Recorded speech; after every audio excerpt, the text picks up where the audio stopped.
The first thing that came into our mind when we saw the back touch, we had the early prototype, is I want to see my finger in the game. Because we've got a game that acknowledges the player, and so we want to acknowledge all those forms of input, and we can actually just make the best of that.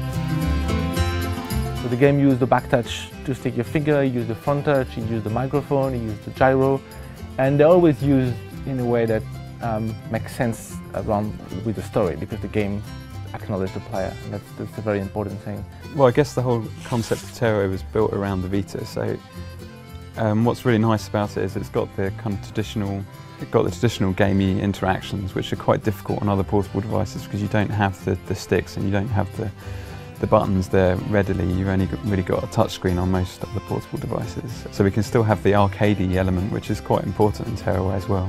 But then the Vita does all the extra stuff as well. It does all the touch interactions, things which are a bit more exciting perhaps for newcomers to games, and a bit more accessible to a lot of people as well. So I think it really nicely blends both kind of old school gaming and newer gaming.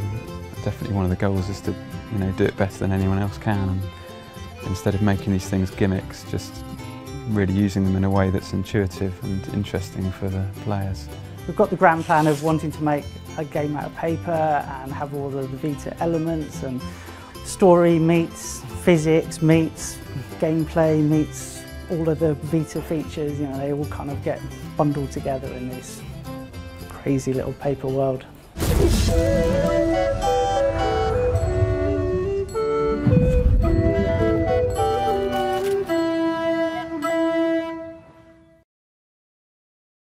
PlayStation